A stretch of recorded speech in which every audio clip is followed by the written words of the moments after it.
जय हिंद। मैं संजय सिंह आप सभी को आप सबके YouTube channel Sanjay online study zone पर स्वागत करता हूं। दोस्तों, ट्यूटोरियल बुक से BSSC inter level practice book है। दोस्तों, ये प्रैक्टिस सेट नंबर 6 में लाया हूं। इससे पहले मैं 5 प्रैक्टिस सेट करवा चुका हूं। यदि आप लोग नहीं देखें तो उसे चैनल के प्लेलिस्ट में जाएं और उसे देखें, और उसका प्लेलिस्ट का मैं लिंक में इस वीडियो के डिस्क्रिप्शन बॉक्स में डाल दूंगा। और आधुनिक भारत का इतिहास, प्राचीन भारत का इतिहास और मध्यकालीन भारत का इतिहास घटना चक्र बुक से मैं पूरा करवा चुका हूं दोस्तों, चैप्टर वाइज। यदि आप लोग भी उसे नहीं देखे हैं तो उसे भी जाकर देख लें। उसका भी लिंक मैं इस वीडियो के डिस्क्रिप्शन बॉक्स में करवा दूंगा, डाल दूंगा, टैग कर दूंगा। और घटना चक्र बुक से भारतीय संविधान से संबंधित पूरी बुक चैप्टर वाइज मैं अपलोड कर चुका हूं, उसे भी देखें। और यदि आप लोगों को अच्छा लगता है तो वीडियो को लाइक करें, दोस्तों के ग्रुप में शेयर करें एंड चैनल को सब्सक्राइब करना ना भूलें। तो चलिए स्टार्ट करते हैं बीएसएससी इंटर लेवल स्तरीय प्रैक्टिस सेट नंबर 6 है। इसमें आज हम लोग देखते हैं क्या क्या प्रश्न आते हैं। आप लोग बनाकर चेक किया कीजिए दोस्तों, कितना आपसे बन सकता है। उसके बाद वीडियो को रोक कर आप बनाइए, उसके बाद मिलाते चले जाइए आपसे कितना बनता है। इससे रिवाइज, और जो बना चुके हैं उनका रिवाइज हो जाएगा दोस्तों, इसलिए मैं इसे लाया हूँ। तो चलिए स्टार्ट करते हैं। पहला प्रश्न इसमें लिखा है, दिल्ली सल्तनत के काल के किस शासक ने तुर्कान चिहलगानी का दमन किया था? तुर्कान चिहलगानी का दमन करने वाला कौन सा शासक था? देखिए, तुर्कान चिहलगानी का स्टार्ट करने वाले कौन थे? तो वो इल्तुतमिश थे। इल्तुतमिश ने अपने शासनकाल के समय तुर्कान चिहलगानी की स्टार्ट किए थे, यानी स्थापना किए थे। जबकि बलबन जो थे, बलबन तुर्कान चिहलगानी की समाप्त किए थे, दमन किए थे। ऑप्शन नंबर बी हमारा सही आंसर होगा। ऑप्शन नंबर बी सही आंसर है। नेक्स्ट प्रश्न चलते हैं, प्रश्न नंबर 2। प्रश्न नंबर 2 में, राष्ट्रीय तंगड़ी युद्ध के समय विजयनगर का शासक कौन था? राष्ट्रीय तंगड़ी युद्ध के समय विजयनगर का शासक सदाशिव राय था। ऑप्शन नंबर ए हमारा सही आंसर है। राष्ट्रीय तंगड़ी, जिसे तालीकोटा का युद्ध भी कहा जाता है दोस्तों, या बन्नी हट्टी का युद्ध भी कहा जाता है, 1565 में हुआ था। 1565 में राष्ट्रीय तंगड़ी, बन्नी हट्टी या तालीकोटा का युद्ध 1565 में हुआ था। इस समय विजयनगर का शासक तुलुक वंश का सदाशिव राव थे। किसके समय में? 1565 में सदाशिव राव के समय में। 1542 से 1570 के बीच में सदाशिव राव का रहा है शासनकाल। और सदाशिव राव के मंत्री राम राय के हाथ में था। इस युद्ध का वास्तविक शक्ति किसके हाथ में था? राम राय के बाद। बीजापुर के सुल्तान अली आदिल शाह के नेतृत्व में अहमदाबाद, अहमदनगर, गोलकुंडा, बिद्दर, बीजापुर की संयुक्त सेना ने विजयनगर की सेना को राष्ट्रीय तंगड़ी के युद्ध में पूरी तरह से पराजित किया था। बुरी तरह से पराजित हुआ था। इसी युद्ध को ही तालीकोटा का युद्ध भी कहा जाता है दोस्तों, बन्नी हट्टी का युद्ध भी कहा जाता है। कब हुआ था? 1565 में। किनके किनके बीच हुआ था? ये आपसे प्रश्न पूछेगा। सदाशिव राव और जो अहमदनगर थे, गोलकुंडा, बिद्दर और बीजापुर के बीच में हुआ था। तो ऑप्शन नंबर ए हमारा सही आंसर होगा, सदाशिव राव 1565 ईस्वी। नेक्स्ट प्रश्न में चलते हैं, प्रश्न नंबर 3 की ओर। इसमें कहा गया, किस सिख गुरु को खुसरो की सहायता करने के कारण जहांगीर द्वारा उन पर राजद्रोह का आरोप लगाकर फांसी की सजा दी गई थी? तो राजद्रोह का आरोप लगाकर फांसी की सजा दी गई थी जहांगीर के द्वारा। तो उस समय कौन से गुरु को, यानी कि सिखों के कौन से गुरु को फांसी की सजा दी गई थी जहांगीर के द्वारा? तो सिखों के 5वें गुरु अर्जुन देव को जहांगीर द्वारा उन पर राजद्रोह का आरोप लगाकर फांसी की सजा दी गई थी। ऑप्शन नंबर सी हमारा सही आंसर होगा। ऑप्शन नंबर सी सही आंसर है। 1676 ईस्वी में इस्लाम धर्म स्वीकार नहीं करने के कारण गुरु तेग बहादुर की भी हत्या औरंगजेब के द्वारा करवाई गई थी। औरंगजेब के द्वारा की गई थी। गुरु तेग बहादुर भी थे जिनकी हत्या या फांसी किसके द्वारा कराई गई थी? तो औरंगजेब के द्वारा। 2 गुरु थे जिनकी हत्या मुगलों के द्वारा करवाई थी। सबसे पहले ये गुरु अर्जुन देव को जहांगीर ने उसके बाद तेग बहादुर को औरंगजेब ने। तो हमसे पूछा कि इसके राजद्रोह के आरोप में जहांगीर ने फांसी दिया था, तो गुरु अर्जुन देव को। ऑप्शन नंबर सी हमारा सही आंसर होगा, गुरु अर्जुन देव सही आंसर। नेक्स्ट प्रश्न चलते हैं, प्रश्न नंबर 4। प्रश्न नंबर 4 में कहा गया मिथिला के कनाट वंश की स्थापना किसने की थी? तो मिथिला के कनाट वंश की स्थापना नान्यदेव ने किया था। ऑप्शन नंबर डी हमारा सही आंसर है। मिथिला जैसे तिरहुत के नाम से भी जाना जाता है, नान्यदेव ने कनाट वंश की स्थापना की थी। नान्यदेव ने 1097 से 1100 ईस्वी तक शासन किया था। 97 से 1147 ईस्वी तक शासन किया था। नान्यदेव नेपाल का क्षत्रिय विजित किया था तथा कनाट कुल भूषण की उपाधि धारण की थी। नान्यदेव को कनाट कुलभूषण की उपाधि। यदि कनाट वंश की राजधानी आपसे पूछ ले तो सिमरावगढ़ था दोस्तों।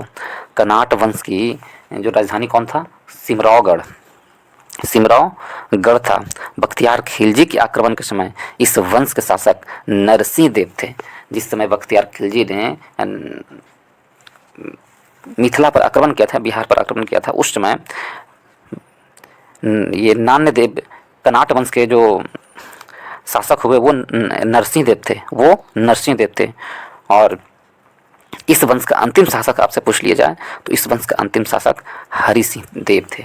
हरि सिंह देव इस वंश का अंतिम शासक थे। कनाट वंश का अंतिम शासक हरि सिंह देव। तो ऑप्शन नंबर डी हमारा सही आंसर होगा। कनाट वंश का संस्थापक कौन था? नान्यदेव। नेक्स्ट प्रश्न चलते हैं, प्रश्न नंबर 5 की ओर। प्रश्न नंबर 5 में कहा गया है दोस्तों, इसमें घटनाओं का कालक्रम के अनुसार बढ़ते क्रम में सजाइए। तो घटनाओं को बढ़ते क्रम में सजाना है हमको। तो ठीक है, सबसे पहले देखते हैं इसमें क्या है कि वास्को डिगामा की दूसरी बार भारत यात्रा। तो वास्को डिगामा की दूसरी बार भारत यात्रा 1501 में हुआ था दोस्तों। पहली बार 1498 में और दूसरी बार भारत यात्रा आए थे 1501 में। 1501 में वास्को डिगामा का दूसरी बार भारत यात्रा हुआ था। ब्रिटिश ईस्ट इंडिया कंपनी की स्थापना 1600 ईस्वी में हुई थी। ब्रिटिश ईस्ट इंडिया कंपनी यदि देखें तो 1600 ईस्वी में ब्रिटिश ईस्ट इंडिया कंपनी की हुई थी। वांडीवास का निर्णायक युद्ध हुआ था कब? तो 1760 ईस्वी में वांडीवास का निर्णायक युद्ध हुआ था दोस्तों। और बिद्रा का निर्णायक युद्ध हुआ था 1759 में। बिद्रा का युद्ध हुआ था 1759 में। यदि मैच करें, सबसे पहले आएगा वास्को डिगामा का दूसरी बार भारत आना, उसके बाद आएगा ब्रिटिश ईस्ट इंडिया कंपनी की स्थापना, उसके बाद बेद्रा का युद्ध 1759, उसके बाद वांडीवास का युद्ध निर्णायक 1760। तो आंसर मेरा क्या होगा? 1 3 4 2। 1 3 4 2। ऑप्शन नंबर सी हमारा सही आंसर होगा दोस्तों। ऑप्शन नंबर सी सही आंसर। नेक्स्ट प्रश्न चलते हैं, प्रश्न नंबर 6 की ओर। प्रश्न नंबर 6 में देखें, किस मुगल सम्राट के काल में ईस्ट इंडिया कंपनी ने भारत में सर्वप्रथम कारखाना स्थापित किया था? तो किस मुगल सम्राट के काल में ईस्ट इंडिया कंपनी ने भारत में सर्वप्रथम कारखाना स्थापित किया था? 4 ऑप्शन है, इसमें से ऑप्शन नंबर डी हमारा सही आंसर होगा। जहांगीर के कार्यकाल में, जहांगीर के समय में मुगलों ने सर्वप्रथम अपनी कारखाना स्थापित किए थे। ऑप्शन नंबर डी हमारा सही आंसर है। मुगल सम्राट जहांगीर का शासनकाल 1605 से 1627 ईस्वी तक था। कब? 1605 से 1627 ईस्वी तक जहांगीर का कार्यकाल था। ठीक है, और इसी दौरान ईस्ट इंडिया कंपनी ने भारतवर्ष में अपना पहला कारखाना 1608 ईस्वी में सूरत स्थापित किया था। तो ऑप्शन नंबर डी हमारा सही आंसर होगा, जहांगीर के शासनकाल में। नेक्स्ट प्रश्न चलते हैं, प्रश्न नंबर 7 की ओर। प्रश्न नंबर 7 यदि हम देखें, प्रश्न नंबर 7 में कहा गया वानर सेना एवं मंजरी सेना का गठन किस आंदोलन के दौरान किया गया था? तो वानर सेना एवं मंजरी सेना का गठन सविनय अवज्ञा आंदोलन, ऑप्शन नंबर सी हमारा सही आंसर होगा। किस आंदोलन के समय? तो सविनय अवज्ञा आंदोलन के समय किया गया था। सविनय अवज्ञा आंदोलन के दौरान गांव था राष्ट्रीय संदेश पहुंचाने के लिए जादुई लालटेन काम में लाई जाती थी। इसके अलावा बच्चों की वानर सेना और लड़कियों की अलग से मंजरी सेना का गठन किया गया था। आंदोलन के प्रचार प्रसार के लिए किया गया था। तो ऑप्शन नंबर सी हमारा सही आंसर होगा। किसके दौरान वानर सेना और मंजरी सेना का गठन किया गया था? तो ऑप्शन नंबर सी सविनय अवज्ञा आंदोलन के दौरान। ऑप्शन नंबर सी हमारा सही आंसर होगा। नेक्स्ट प्रश्न चलते हैं, प्रश्न नंबर 8 की ओर। प्रश्न नंबर 8 में कहा गया दोस्तों, निम्नलिखित में से किस अखबार को रातों रात वर्नाक्युलर प्रेस एक्ट से बचने के लिए अंग्रेजी अखबार में तब्दील कर दिया गया था? कौन सी अखबार को अंग्रेजी अखबार में तब्दील कर दिया गया था रातों रात वर्नाक्युलर प्रेस एक्ट से बचने के लिए? तो 4 ऑप्शन है, इसमें से ऑप्शन नंबर सी हमारा सही आंसर होगा। अमृत बाजार पत्रिका को रातों रात अंग्रेजी में बांग्ला भाषा से जो पत्रिका का प्रकाशन अंग्रेजी एवं बांग्ला दोनों भाषा में होता था, वर्नाकुलर प्रेस एक्ट से बचने के लिए संपादकों ने रातों रात सिर्फ अंग्रेजी अखबार में तब्दील कर दिया। पहले जो अमृत बाजार पत्रिका था, इसके संस्थापक यदि हम देखें, अमृत बाजार पत्रिका के संस्थापक कौन है?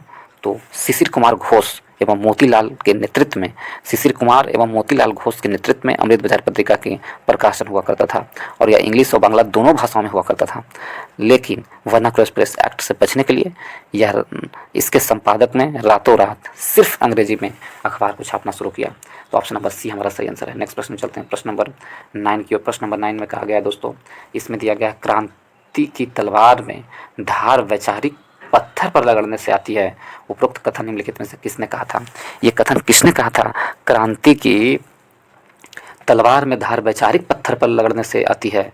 उपरोक्त कथन option number B Bhagat Singh के द्वारा कहा गया था। भगत सिंह क्रांतिकारी लक्ष्य में विचारधारा की भूमिका का महत्तम जनता तक पहुंचाने के लिए महत्व को उद्देश्य से भगत सिंह ने लाहौर कोर्ट में कहा था, क्रांति की तलवार में धार वैचारिक पत्थर पर लगड़ने से ही आती है।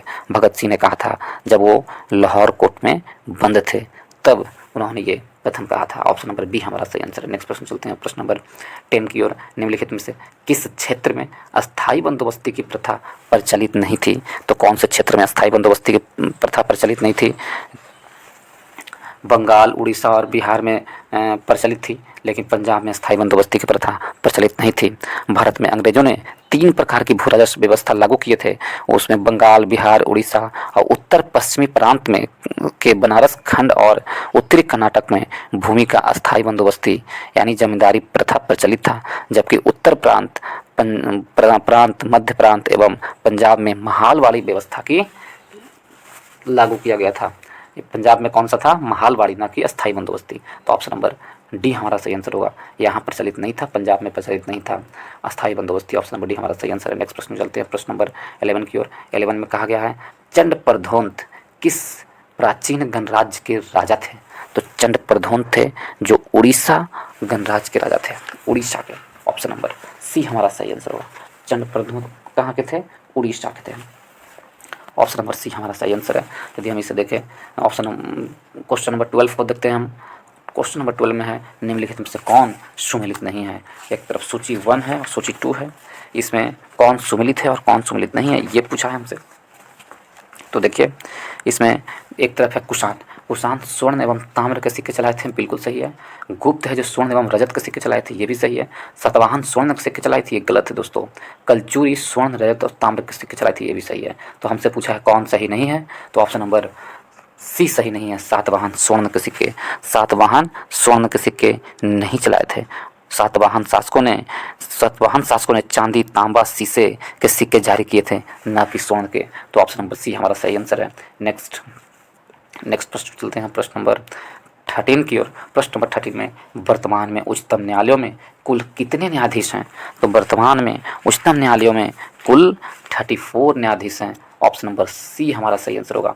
यदि इसी प्रश्न को आपसे ये पूछ दिया जाए कि वर्तमान में उच्चतम न्यायालय में मुख्य न्यायाधीश को छोड़कर कुल कितने न्यायाधीश हैं, तब आपको ये 33 आंसर होगा।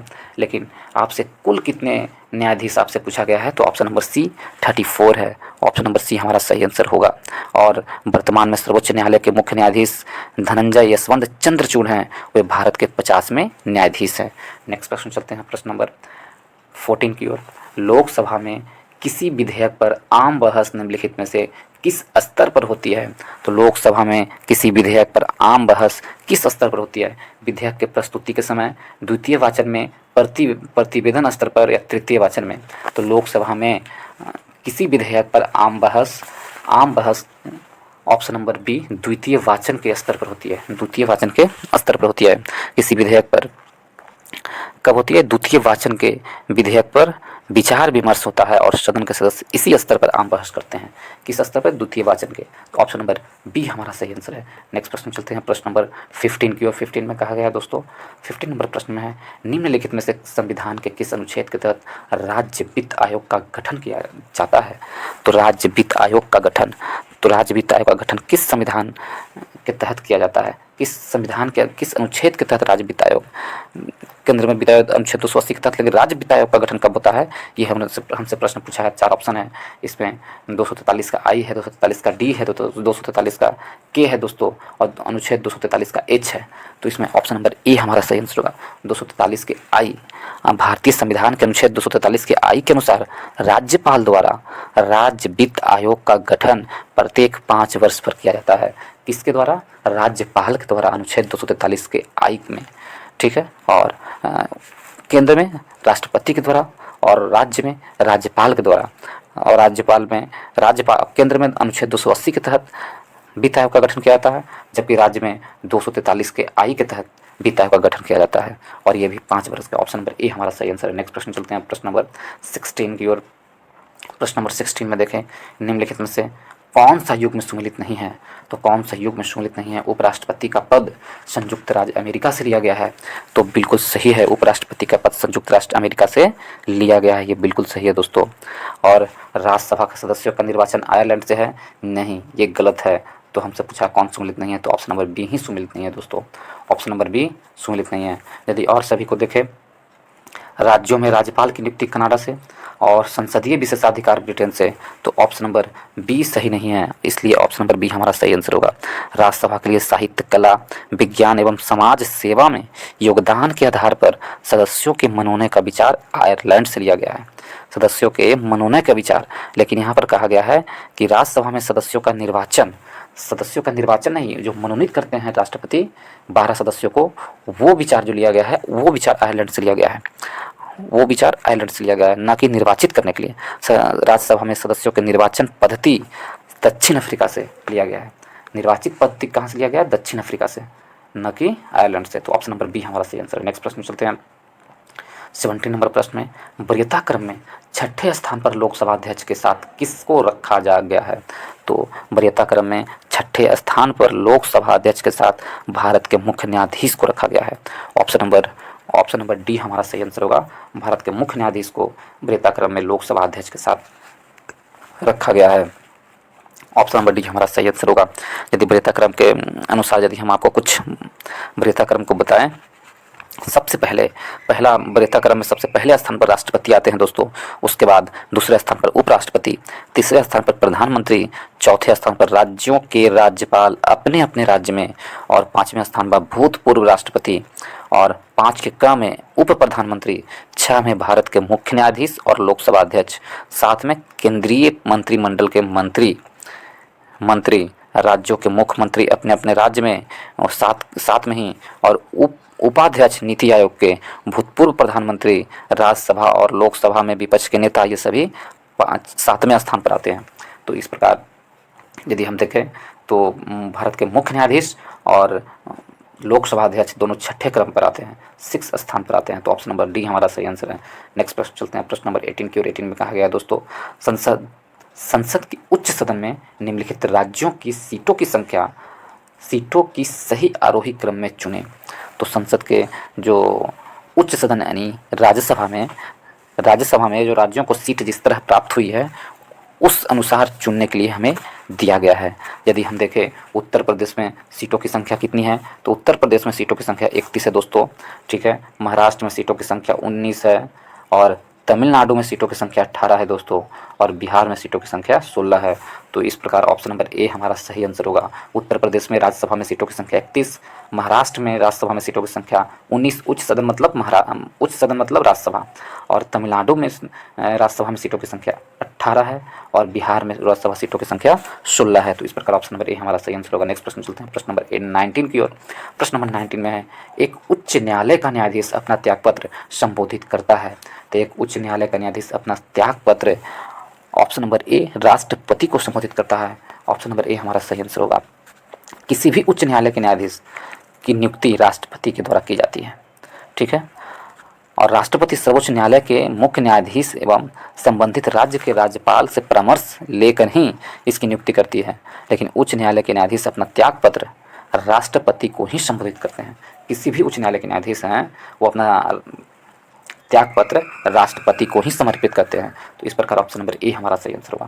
नेक्स्ट प्रश्न चलते हैं प्रश्न नंबर 20 20 की ओर। प्रश्न नंबर 20 में कहा गया है, निम्नलिखित में से किसने संविधान के भाग 3 में उल्लिखित अनुच्छेद 32 को संविधान का आत्मा कहा है? अनुच्छेद 32 को संविधान का आत्मा किसने कहा है? भाग 3 में, जो भाग 3 में क्या मौलिक अधिकार है, तो मौलिक अधिकार का ही भाग है अनुच्छेद 32। इसे कौन भारतीय संविधान का आत्मा कहा है? तो ए में है संविधान सभा के अध्यक्ष, बी में संविधान सभा के सलाहकार, सी में प्रारूप समिति के अध्यक्ष, डी में प्रारूप समिति। तो ऑप्शन नंबर सी, प्रारूप समिति के जो अध्यक्ष थे BR अम्बेडकर, उन्होंने अनुच्छेद 32 को संविधान का आत्मा कहा था। तो ऑप्शन नंबर सी हमारा सही आंसर होगा। नेक्स्ट प्रश्न चलते हैं। प्रश्न नंबर 21 की ओर। 21 में कहा गया है दोस्तों, निम्नलिखित नदियों में से किसके मुहाने पर पक्षी के पंजे की आकृति वाला डेल्टा प्राप्त होता है? तो पक्षी के पंजे की आकृति वाला डेल्टा कौन सी नदी के मुहाने पर प्राप्त होता है? 4 ऑप्शन है, इसमें से ऑप्शन नंबर डी हमारा सही आंसर होगा। मिसिसिपी नदी पर, मिसिसिपी नदी के मुहाने पर पक्षी के पंजे की आकृति वाला डेल्टा प्राप्त होता है। यह मिनेसोटा USA में इटास्का झील से निकलता है दोस्तों। कहाँ से निकलता है मिसिसिपी नदी? इटास्का झील से। यह मैक्सिको की खाड़ी में बहती है। यह विश्व की चौथी सबसे लंबी नदी प्रणाली है, जिसे मिसौरी एवं जुफरसन नदियों में शामिल हो जाती है।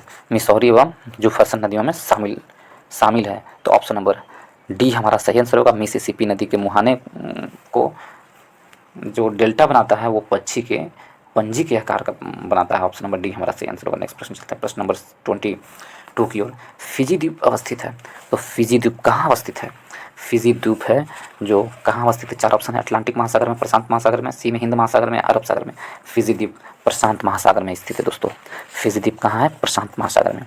फिजी द्वीप प्रशांत महासागर में अवस्थित है। प्रशांत महासागर विश्व का सबसे बड़ा एवं गहरा महासागर है। प्रशांत महासागर है जो विश्व का सबसे बड़ा एवं गहरा महासागर है। और हिंद महासागर के बारे में देखें तो हिंद महासागर विश्व का तीसरा सबसे बड़ा महासागर है। विश्व का तीसरा सबसे बड़ा महासागर कौन सा? हिंद महासागर। पहला प्रशांत महासागर। ठीक है। 17वीं व 18वीं शताब्दी के दौरान डच एवं अंग्रेजों ने फिजी की खोज की थी। फिजी की खोज किसने किया था? डच्चों ने किया था और अंग्रेजों ने। और वर्ष 1970 तक फिजी एक अंग्रेजी उपनिवेश था और वर्तमान में पर्यटन एवं चीनी के निर्यात इसके विदेशी मुद्रा का सबसे बड़ा स्रोत है फिजी का। तो ऑप्शन नंबर बी हमारा सही आंसर है। किस महासागर में, किस महाद्वीप का में अवस्थित है फिजी? प्रशांत महाद्वीप में। ऑप्शन नंबर बी सही आंसर है। नेक्स्ट प्रश्न चलते हैं दोस्तों।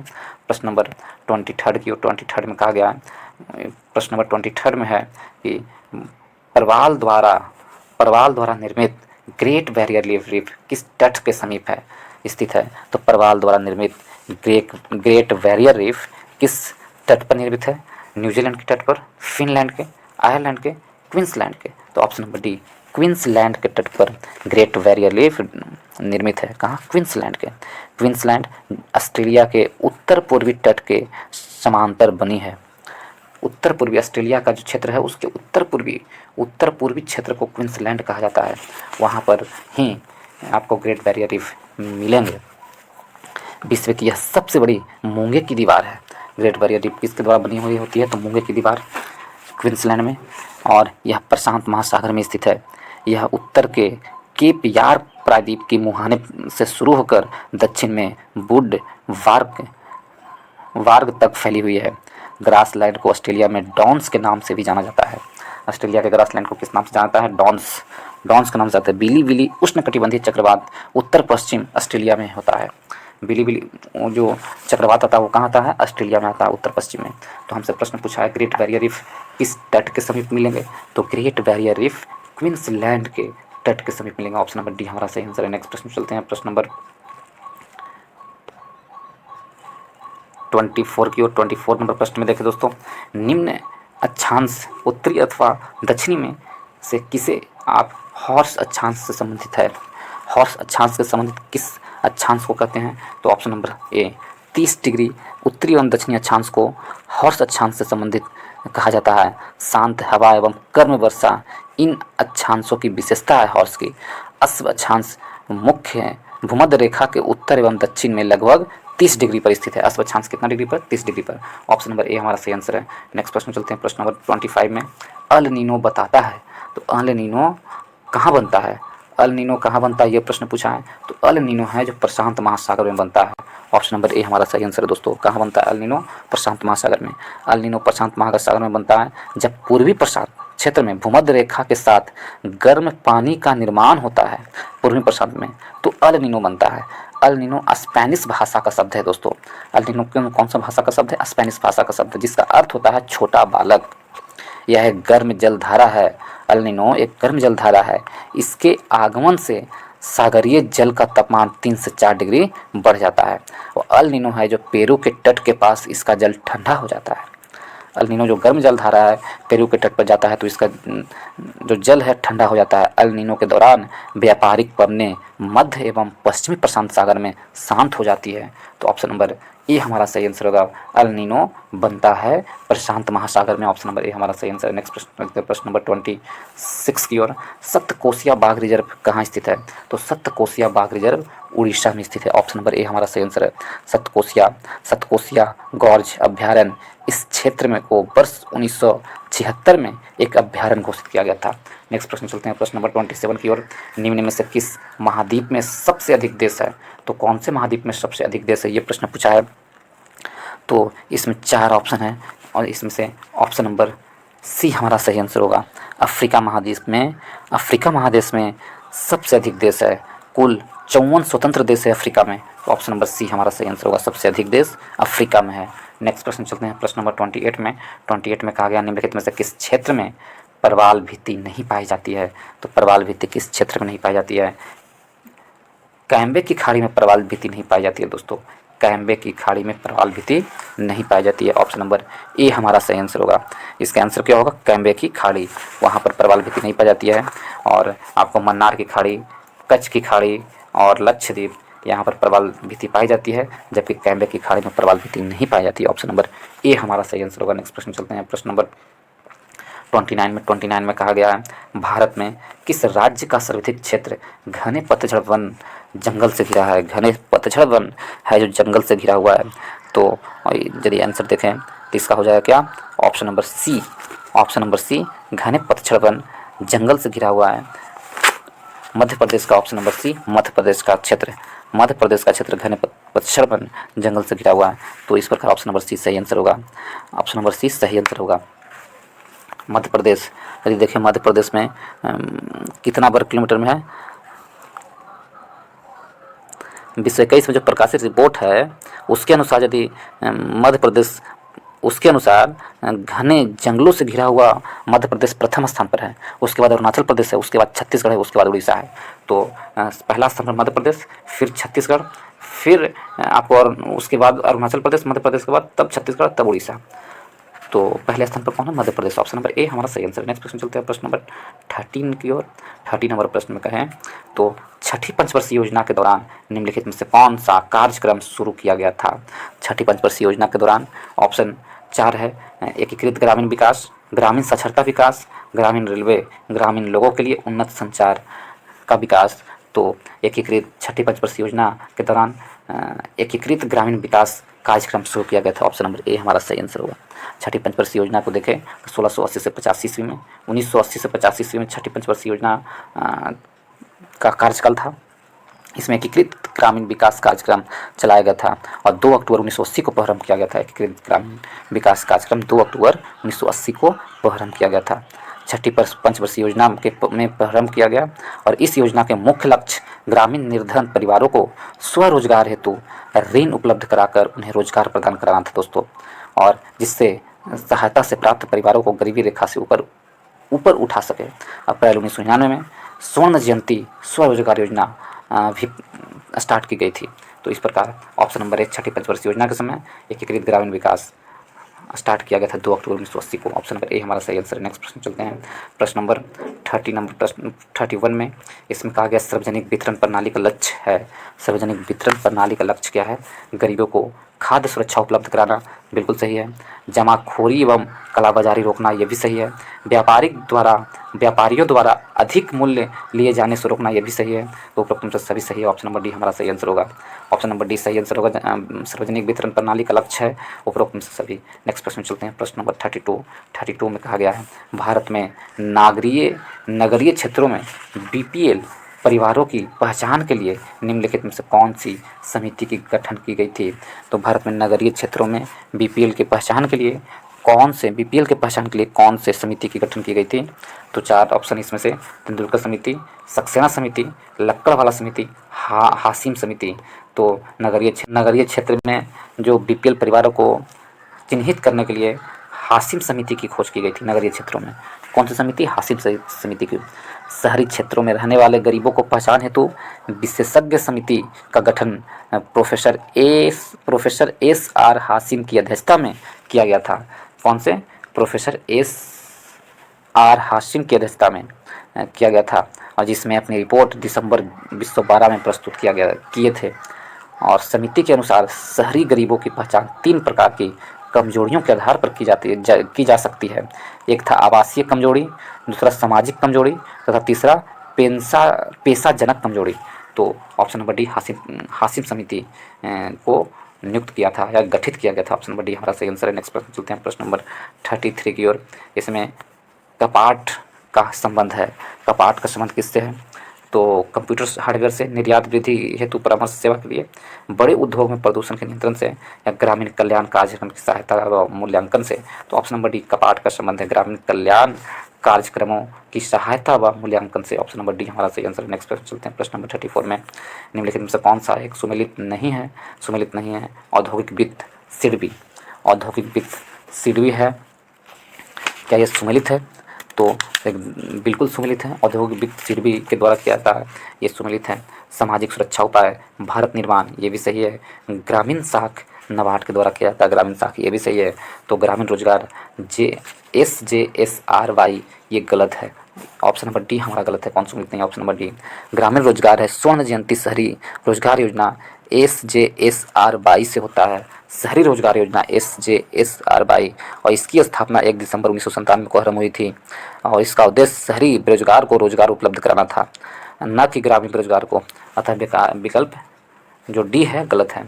SRJ किसके लिए था? तो शहरी लोगों को रोजगार प्रदान करने के लिए किया गया था, न कि ग्रामीण लोगों को। तो इस प्रकार ऑप्शन नंबर डी हमारा सही आंसर होगा। नेक्स्ट प्रश्न चलते हैं प्रश्न नंबर 35 में। 35 में क्या कहा गया है कि रियो डी जेनेरियो में संपन्न अंतर्राष्ट्रीय सम्मेलन था।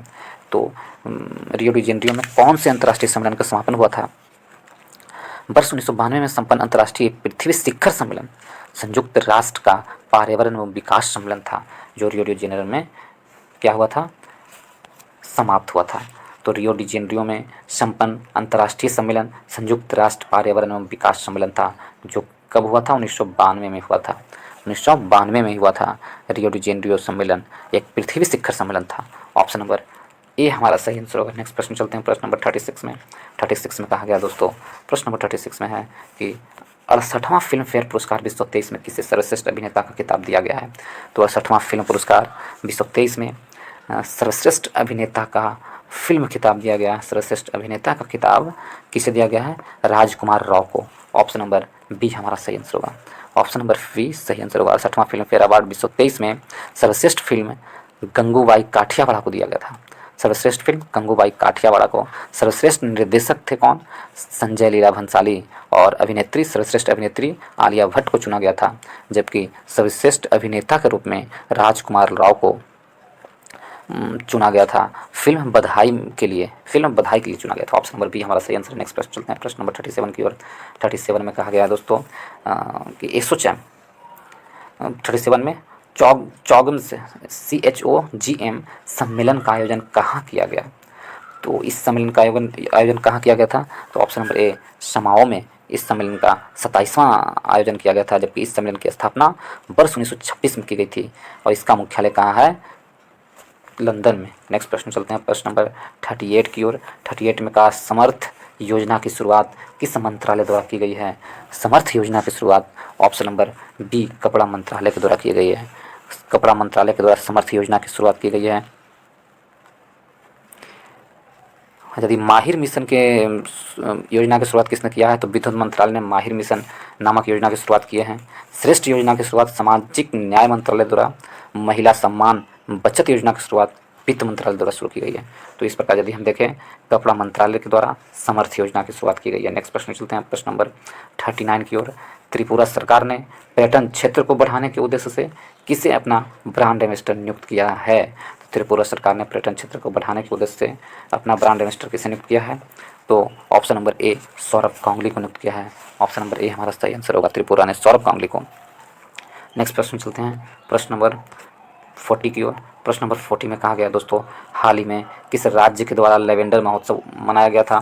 तो कौन से राज्य के द्वारा लेवेंडर महोत्सव मनाया गया? तो option number D Jammu Kashmir के द्वारा लेवेंडर महोत्सव मनाया गया है। ऑप्शन नंबर डी हमारा सही आंसर है।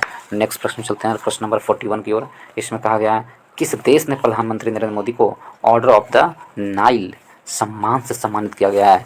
तो किस देश ने ऑर्डर ऑफ द नाइल सम्मान से सम्मानित किया है? यदि हम देखें तो ऑर्डर ऑफ नाइल सम्मान से ऑप्शन नंबर ए मिस्र देश ने, मिस्र के द्वारा प्रधानमंत्री नरेंद्र मोदी को ऑर्डर ऑफ द नाइल सम्मान से सम्मानित किया है। कुछ और देशों के बारे में देखें जो प्रधानमंत्री को सम्मानित किया गया है, जैसे companion of the order of Logohu Papua New Guinea के देश ने इसे सम्मानित किया है। और companion of the order of Fiji के द्वारा प्रधानमंत्री को सम्मानित किया गया है। और एबाकल अवार्ड बार्द इन रिपब्लिक ऑफ पलाऊ, ये पलाऊ के द्वारा किया गया है। तो हमसे पूछा है कि ऑर्डर ऑफ द नाइल किसके द्वारा? मिस्र के द्वारा किया गया। ऑप्शन नंबर ए हमारा सही आंसर है। नेक्स्ट प्रश्न चलते हैं प्रश्न नंबर 42 में कहा गया बजट वित्त 23-24 के अनुसार राजस्व घाटा जीडीपी का कितना प्रतिशत है? बजट वित्त 23-24 के अनुसार राजस्व घाटा जीडीपी के अनुसार कितना है?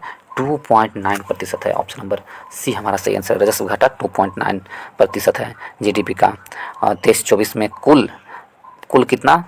तो 45 लाख 3,097 का बजट पेश किया गया था। कुल है जो कितना बजट पेश किया गया है 23-24 में? 45 लाख 3,097 का बजट पेश किया गया है, जिसमें राजस्व प्राप्तियां 26,32,281 करोड़ तथा पूंजीगत प्राप्तियां 18,70,816 करोड़ प्राप्त हुई है। तो इस प्रकार यदि हम देखें कितना प्रतिशत है? 2.9। राजस्व घाटा जीडीपी का कितना प्रतिशत? 2.9% है। नेक्स्ट प्रश्न चलते हैं प्रश्न नंबर 43 की ओर दोस्तों। 43 नंबर प्रश्न में देखें तो इसमें दिया गया है बजट वित्त 23-24 के अनुसार विदेशी मुद्रा भंडारण में भारत का स्थान क्या है? यदि हम देखें इसमें तो विदेशी मुद्रा भंडारण में भारत का स्थान 6ठे स्थान पर है। भारत का स्थान कितना है? 6ठे स्थान पर है। विदेशी मुद्रा भंडारण में पहले स्थान पर कौन है? वैक्सीन निर्माता भारत का प्रथम स्थान। विदेशी मुद्रा भंडारण में भारत का स्थान कितना है? तो 6ठा स्थान पर है भारत का निर्माण। तो ऑप्शन नंबर सी हमारा सही आंसर होगा। विभिन्न क्षेत्रों में यदि भारत का स्थान देखें तो विभिन्न क्षेत्रों में वैक्सीन निर्माण में विदेशी मुद्रा भंडारण में भारत प्रथम स्थान पर है। दुग्ध उत्पादन में विदेशी मुद्रा भंडारण में भारत प्रथम स्थान पर है। कच्चा इस्पात उत्पादन में भारत दूसरे स्थान पर है विदेशी मुद्रा भंडारण में। और अंडा उत्पादन में भारत तीसरे स्थान पर है विदेशी मुद्रा भंडारण में। और रेलवे नेटवर्क में भारत का स्थान चौथा है विदेशी मुद्रा भंडारण में। ऑप्शन नंबर सी हमारा सही आंसर है। नेक्स्ट प्रश्न चलते हैं। भारत का विदेशी मुद्रा भंडारण ऑल ओवर कितना है? 6ठे स्थान पर है। नेक्स्ट प्रश्न चलते हैं प्रश्न नंबर 44 में उपग्रह EOS 07 को किस प्रक्षेपण यान के द्वारा प्रक्षेपित किया गया था? तो उपग्रह EOS 07 का किस प्रक्षेपण यान के द्वारा किया गया था? इस यान का प्रक्षेपण EOS उपग्रह को प्रक्षेपण फरवरी 2023 में प्रक्षेपित किया गया था और SSLV D2 के द्वारा प्रक्षेपित किया गया था। ऑप्शन नंबर बी हमारा सही आंसर होगा। Option number B SSLV D2 के द्वारा प्रक्षेपित किया गया था EOS 07 उपग्रह को। ऑप्शन नंबर बी हमारा सही आंसर। नेक्स्ट प्रश्न चलते हैं प्रश्न नंबर 45 की ओर। इसमें कहा गया है बिहार जाति आधारित गणना 2022 रिपोर्ट के अनुसार बिहार में अत्यंत पिछड़ी जाति का जनसंख्या कितना प्रतिशत है? बिहार में अत्यंत पिछड़ी जाति का जनसंख्या कितना प्रतिशत है? तो इसमें 4 ऑप्शन है, 32%, 36%, 37% है, कोई नहीं। तो ऑप्शन नंबर बी 36.01% बिहार की जाति आधारित जनगणना 2022 रिपोर्ट के अनुसार बिहार में अत्यंत पिछड़ा जाति का कुल जनसंख्या कितना है? 36.0148%, यानी कि कितना है? 4,70,80,514 है। कितना है 4,70,80,514। कुल जनसंख्या, बिहार की कुल जनसंख्या का 4,70,80,514 लोग केवल अत्यंत पिछड़ा जाति से आते हैं और प्रतिशत के रूप में 36.0148%। ऑप्शन नंबर बी हमारा सही आंसर होगा। नेक्स्ट प्रश्न चलते हैं प्रश्न नंबर 46 की ओर। इसमें कहा गया है फोर्ब्स अरबपति के जो फोर्ब्स की जो अरबपति का सूची 2023 में जारी किया गया था, उसमें मुकेश अंबानी का स्थान क्या है, ये प्रश्न पूछा है। तो फोर्ब्स के द्वारा मुकेश अंबानी का स्थान हमसे पूछा है, तो ये 9वें स्थान पर थे मुकेश अंबानी, 9वां स्थान पर थे। ऑप्शन में सी हमारा सही आंसर है। फोर्ब्स की सूची में अमीरों की लिस्ट में मुकेश अंबानी का स्थान 9वां था। 46 का सी हमारा सही आंसर होगा दोस्तों। 46 का सी। कितने स्थान पर थे, 9वें स्थान पर थे। प्रथम स्थान पर कौन है, बनार्ड आर्नो एंड फैमिली हैं, और दूसरे स्थान पर एलन मस्क हैं, 9वें स्थान पर मुकेश अंबानी हैं। नेक्स्ट प्रश्न चलते हैं प्रश्न नंबर 47 की ओर। 47 में कहा गया दोस्तों कोक्कन सैन्य अभ्यारण्य 2023 का आयोजन कहाँ किया गया है। तो कोक्कन सैन्य अभ्यारण्य 2023 का आयोजन अरब सागर में किया गया है। ऑप्शन नंबर बी हमारा सही आंसर होगा। कोक्कन सैन्य अभ्यास का आयोजन भारत और ब्रिटेन के मध्य किया जाता है और यह अरब सागर में किया गया है। दोनों देशों की संयुक्त नौसेना का अभ्यास है कोक्कन अभ्यास है, जो नौसेना का अभ्यास है ब्रिटेन और भारत का। कुछ और अभ्यास देखें तो समुद्र शक्ति भारत और इंडोनेशिया के बीच होता है दोस्तों। भारत और इंडोनेशिया के बीच समुद्र शक्ति होता है। अजय वॉरियर भारत और ब्रिटेन के बीच होता है। कोक्कन भी भारत और ब्रिटेन के बीच होता है, और वरुण भारत और फ्रांस के बीच होता है सैन्य अभ्यास। तो ऑप्शन नंबर बी हमारा सही आंसर होगा। अरब सागर में कोक्कन सैन्य अभ्यास किया गया था भारत और ब्रिटेन के बीच। नेक्स्ट प्रश्न चलते हैं प्रश्न नंबर 48 की ओर। प्रश्न नंबर 48 में भारत की एकमात्र अंतर्वाही नदी निम्न में से कौन सी है। तो भारत की एकमात्र अंतर्वाही नदी, 4 ऑप्शन है इसमें से, लूनी नदी है। लूनी नदी भारत की एकमात्र अंतर्वाही नदी है। खुमरी, जोजरी तथा जोबाई इसकी सहायक नदी है। अंतर्वाही मतलब जमीन के अंदर से बहने वाला। तो ऑप्शन नंबर बी हमारा सही आंसर है। नेक्स्ट प्रश्न चलते हैं प्रश्न नंबर 49 में कहा गया दोस्तों अमृत क्रांति का संबंध निम्नलिखित में से किससे है। तो अमृत क्रांति का संबंध निम्नलिखित में से किससे है। तो नदियों जोड़ो परियोजना से है। ऑप्शन नंबर डी हमारा सही आंसर है। नदी जोड़ो परियोजना से किससे अमृत क्रांति का संबंध है। नदी जोड़ो परियोजना से अमृत क्रांति का संबंध है। ऑप्शन नंबर डी हमारा सही आंसर होगा। बागवानी, तो बागवानी का संबंध किससे है। स्वर्ण क्रांति का संबंध बागवानी से है। स्वर्ण क्रांति का संबंध बागवानी से है, स्वर्ण क्रांति का संबंध। और बादामी क्रांति का संबंध यदि आपसे पूछे तो मसालों के उत्पादन से कौन सी क्रांति है। तो बादामी क्रांति मसालों के उत्पादन से है। और इसी प्रकार फलों को उत्पादन से कौन सी क्रांति है। तो सुनहरी क्रांति है फलों को उत्पादन, सुनहरी क्रांति फलों को उत्पादन है। और नदी जोड़ो परियोजना कौन सी क्रांति से है। तो अमृत क्रांति से। ऑप्शन नंबर डी हमारा सही आंसर होगा। नेक्स्ट प्रश्न चलते हैं प्रश्न नंबर 50 की ओर। 50 नंबर प्रश्न में कहा गया दोस्तों, इसमें दिया गया है सार्वजनिक वितरण प्रणाली पीडीएस का संचालन किसके द्वारा किया जाता है। सार्वजनिक वितरण प्रणाली पीडीएस का संचालन option number C, A and B दोनों के द्वारा, राज्य सरकार के द्वारा भी किया जाता है पीडीएस का, और केंद्र सरकार के द्वारा भी किया जाता है। तो इस प्रकार ऑप्शन नंबर सी हमारा सही आंसर होगा। नेक्स्ट प्रश्न चलते हैं प्रश्न नंबर 51 की ओर। चुंबक और चुंबकीय पदार्थों के बीच चुंबकीय बल के कारण बल का कौन सा प्रवाह होता है। चुंबक और चुंबकीय पदार्थ के बीच बल का कौन सा प्रवाह होता है। तो ऑप्शन नंबर ए, स्थान का परिवर्तन होता है। ऑप्शन नंबर ए हमारा सही आंसर होगा। स्थान का परिवर्तन होता है। अपनी ओर चुंबक द्वारा किसी चुंबकीय पदार्थ को अपनी ओर आकर्षित किया जाता है और परिणाम स्वरूप पदार्थ का स्थान परिवर्तित होता है। वह चुंबक के करीब चला जाता है, यानी कि चुंबक अपनी ओर खींचता है तो वो जिस स्थान पर था उससे उसका परिवर्तन होता है। तो इसलिए ऑप्शन नंबर ए हमारा सही आंसर होगा, स्थान का परिवर्तन। नेक्स्ट प्रश्न चलते हैं प्रश्न नंबर 52 की ओर। विद्युत इंसुलेटर का गुण क्या है। 4 ऑप्शन है। विद्युत इंसुलेटर का गुण क्या है। तो ऑप्शन नंबर 4 ऑप्शन है, इसमें से आप लोग बताइए क्या आंसर होगा। तो ऑप्शन नंबर बी हमारा सही आंसर होगा। बिजली का संचालन न करना। विद्युत इंसुलेटर का गुण होता है कि वो बिजली का संचालन न करे। विद्युत इंसुलेटर एक ऐसी सामग्री होती है जिसके आंतरिक विद्युत आवेश स्वतंत्र रूप से प्रवाहित नहीं होते हैं, क्योंकि इसमें इलेक्ट्रॉन कसकर बंधे होते हैं। अतः ये बिजली के संचालन नहीं कर सकती है। इंसुलेटर, ऑप्शन नंबर बी हमारा सही आंसर होगा। नेक्स्ट प्रश्न चलते हैं, प्रश्न नंबर 53 की ओर। यदि 53 में देखें दोस्तों तो इसमें दिया होगा निम्नलिखित में सबसे छोटी इकाई कौन सी है।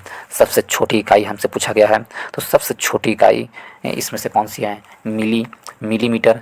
मिलीमीटर कितना होता है? 10⁻⁻10 होता है, 10⁻⁻³ होता है मिलीमीटर। एंगस्ट्रम होता है 10⁻⁹ मीटर। मीटर में सबको बताया जा रहा है, सेंटीमीटर में, ये मीटर में बताया जा रहा है। और एंगस्ट्रम को 10⁻⁹ मीटर। और फर्मी का होता है 10⁻⁻15। और मीटर का तो 1 मीटर होता ही, लंबाई एसआई मात्रक मीटर ही होता है। तो इसमें से सबसे कम क्या होता है? तो सबसे कम फर्मी है। ऑप्शन नंबर सी हमारा सही आंसर है। नेक्स्ट प्रश्न चलते हैं, प्रश्न नंबर 54 में वक्रीय गति का एक उदाहरण है। वक्रीय गति का एक उदाहरण कौन सा है, ये प्रश्न पूछा है। तो वक्रीय गति का उदाहरण 4 ऑप्शन है दोस्तों, इसमें से ऑप्शन नंबर डी हमारा सही आंसर होगा। भाला फेंकना वक्रीय गति का उत्पादन है। चरखा एक वृत्ताकार गति का उदाहरण है। चरखा एक वृत्ताकार गति का उदाहरण है। पेंडुलम की गति सिंपल हार्मोनिक मोशन है। पेंडुलम की गति कौन सा होता है? सिंपल हार्मोनिक मोशन होता है। तो पेड़ की से गिरता सेब एक रैखिक गति के रूप में गिरता है। किस गति में? रैखिक गति के रूप में पेड़ से गिरता हुआ सेब है। जबकि भाला फेंकना वक्रीय गति से है, क्योंकि यह घुमावदार पथ का अनुसरण करता है। ऑप्शन नंबर डी हमारा सही आंसर। नेक्स्ट प्रश्न चलते हैं, प्रश्न नंबर 55 में दोस्तों 55 में कहा गया है, इसमें वस्तु और द्रव्य की गति मापने के प्रयोग किया गया है। तो इसके बारे में हमें बताना है। यदि इसमें 55 नंबर प्रश्न में देखें तो इसमें कहा गया है, एक है टोकोमीटर, रडार, स्पीडोमीटर और वेंचुरीमीटर। इन सभी से किसी वस्तु को या उसके द्रव्य की गति को मापा जाता है। यदि हम टोकोमीटर की देखें तो टैकोमीटर है वायुयानों तथा मोटर नावों की गति मापा जाता है। वायुयान की गति और मोटर वाले नाव होते हैं, उनकी गति टोकोमीटर से मापी जाती है। ठीक है। और रडार में दूर से आने वाले वाहनों की गति तथा दिशा को ज्ञात किया जाता है रडार से। और स्पीडोमीटर होता है जो गतिमान वाहनों की गति को मापने वाला होता है, वो स्पीडोमीटर होता है। और वेंचुरीमीटर किसी द्रव्य के प्रवाह की गति को मापने वाला यंत्र वेंचुरीमीटर होता है। तो इस प्रकार ऑप्शन नंबर डी सही आंसर होगा। हमसे पूछा था कौन सा प्रयोग में आता है किसी वस्तु या द्रव्य की गति मापने के लिए कौन सा प्रयोग आता है, तो उपरोक्त में से 1, 2, 3, 4 सभी आता है। नेक्स्ट प्रश्न में चलते हैं, प्रश्न नंबर 56 में चलते हैं। न्यूनतम संभव फ़ारेनहाइट तापमान है। तो देखिए, न्यूनतम संभव फ़ारेनहाइट तापमान हमसे फ़ारेनहाइट में पूछा है दोस्तों। ये प्रश्न घुमाकर पूछा है। देखिए, न्यूनतम संभव फ़ारेनहाइट सेंटीग्रेड में क्या होता है? निरक्षेप शून्य माने एब्सोलूट जीरो जिसे मानते हैं, वो कौन सा तापमान होता है? -273 डिग्री सेल्सियस होता है। -273.0.1 होता है। तो हमको न्यूटन पूछा है, तो न्यूनतम फ़ारेनहाइट में पूछा है, तो -273 को फ़ारेनहाइट में बदल दीजिएगा। तो आपको बदलने के बाद ऑप्शन नंबर डी हमारा सही आंसर आएगा दोस्तों।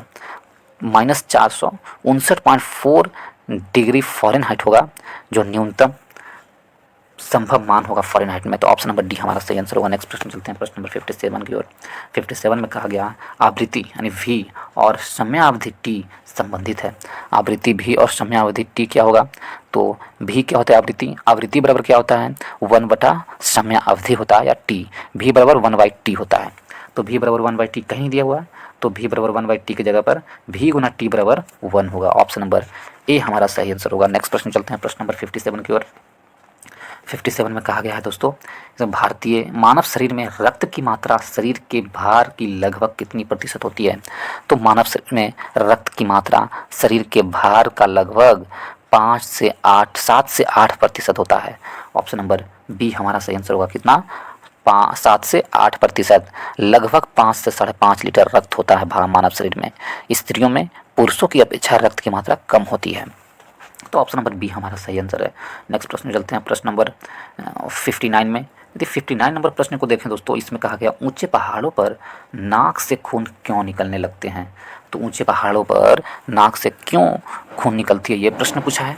4 ऑप्शन है, इसमें से ऑप्शन नंबर ए में कहा गया शरीर के अंदर का दाब है जो वायुमंडलीय दाब से अधिक होता है। शरीर के अंदर का दाब वायुमंडलीय दाब से अधिक होता है, जिसके कारण ऊंचे पहाड़ों पर नाक से खून निकलने लगती है। ऑप्शन नंबर ए हमारा सही आंसर होगा। ऊंचाई के साथ वायुमंडलीय दबाव कम होता है, जैसे जैसे हम ऊपर जाते हैं वायुमंडलीय दबाव कम होता है, और अधिक ऊंचाई पर हमारे शरीर के अंदर रक्तचाप वायुमंडलीय दबाव से अधिक हो जाता है, जिसके कारण रक्त का प्रवाह उच्च दाब से निम्न दाब की ओर होने लगता है। बाहर का तापमान में दबाव कम होता है और अंदर में अधिक होता है, इस कारण से उच्च से निम्न की ओर प्रवाह होने लगती है, जिसके कारण हमारे शरीर का ब्लड नाक के से निकलना स्टार्ट हो जाता है। तो इस प्रकार ऑप्शन नंबर ए हमारा सही आंसर है। नेक्स्ट प्रश्न चलते हैं प्रश्न नंबर 60 की ओर। 60 नंबर प्रश्न में कहा गया है दोस्तों, इसमें है नोड्यूलेटेड जड़ें होती है। तो नोड्यूलेटेड जड़ें किस में होती है? 4 ऑप्शन है, मटर में, गेहूं में, सरसों में, चावल में। नोड्यूलेटेड जड़ें मटर में होती है, मटर के पौधों में पाई जाती है, क्योंकि राइजोबियम नामक नाइट्रोजन फिक्सिंग जीवाणु के साथ मिलकर पाई जाती है। तो ऑप्शन नंबर ए हमारा सही आंसर होगा। नोड्यूलेटेड जड़ें मटर के जड़ों में पाई जाती है। नेक्स्ट प्रश्न चलते हैं प्रश्न नंबर 61 में। 61 में कहा गया है दोस्तों, इसमें कहा गया है तेल चट्टे, 61 नंबर प्रश्न में है, तेल चट्टे के पास है, कॉकरोच के पास क्या है? 2 जोड़ी पैर और 3 जोड़ी पंख? नहीं, 3 जोड़ी पैर और 2 जोड़ी पंख। तो ऑप्शन नंबर बी हमारा सही आंसर होगा। कॉकरोच के पास 3 जोड़ी पैर होती है और 2 जोड़े पंख होते हैं। कॉकरोच चलने चढ़ने के साथ ही हवा में भी उड़ती है, जिसके लिए इसमें 3 जोड़े पैर और 2 जोड़े पंखे होते हैं। ऑप्शन नंबर बी हमारा सही आंसर होगा। नेक्स्ट प्रश्न चलते हैं प्रश्न नंबर 62 की ओर। 62 में कहा गया, एक क्रिकेट खिलाड़ी मैदान में गेंद का तेजी से पीछा कर रहा है, निम्नलिखित में से हड्डियों का कौन सा समूह इस गति में प्रत्यक्ष रूप से योगदान दे रहा है? तो कौन सा समूह प्रत्यक्ष रूप से योगदान दे रहा है? 4 ऑप्शन है, इसमें से ऑप्शन नंबर बी हमारा सही आंसर होगा। Tibia, tarsal, femur, metatarsal. तो ये समूह है, जब कोई व्यक्ति दौड़ रहा है तो उनके हड्डियों का टिबिया, टार्सन, फीमर और मेटाटार्सल जो समूह है वो उसका साथ दे रहा है। ऑप्शन नंबर बी हमारा सही आंसर होगा। 62 का ऑप्शन नंबर बी सही आंसर है। नेक्स्ट प्रश्न चलते हैं प्रश्न नंबर 63 की ओर। 63 में है, कोशिका का नियंत्रण केंद्र है। तो कोशिका का नियंत्रण केंद्र कहाँ है? कोशिका का नियंत्रण केंद्र केंद्रक में होता है दोस्तों। ऑप्शन नंबर ए हमारा सही आंसर होगा। नेक्स्ट प्रश्न चलते हैं प्रश्न नंबर 64 में है, निम्नलिखित में से कौन सा कोशिका नहीं है? कौन सा कोशिका नहीं है, ये प्रश्न पूछा है। तो देखिए, इसमें लाल रक्त कणिकाएं कोशिका होती है, जीवाणु भी एक प्रकार का कोशिका है दोस्तों। जीवाणु भी क्या है? एक प्रकार का कोशिका है। शुक्राणु भी कोशिका है। विषाणु है जो कोशिका नहीं होती है। ऑप्शन नंबर डी हमारा सही आंसर होगा।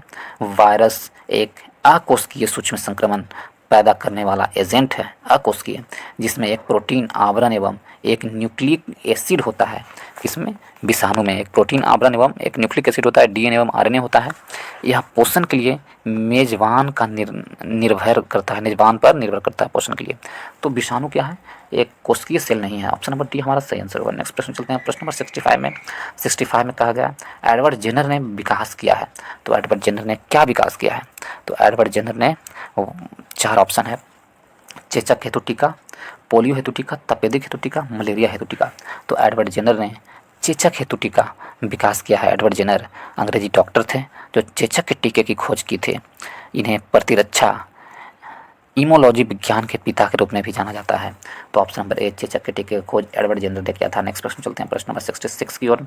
66 में कहा गया, हार्मोन शब्द सबसे पहले किसके द्वारा प्रयोग किया गया था? तो हार्मोन शब्द है जो सबसे पहले किसके द्वारा किया गया था प्रयोग? 4 ऑप्शन है, इसमें से ऑप्शन नंबर बी, वायलर और स्टर्लिंग के द्वारा हार्मोन शब्द का सबसे पहले प्रयोग किया गया था, वायलर एंड स्टर्लिंग के द्वारा। नेक्स्ट प्रश्न चलते हैं प्रश्न नंबर 67 की ओर। किसी जीव की आनुवांशिक संरचना कहलाती है?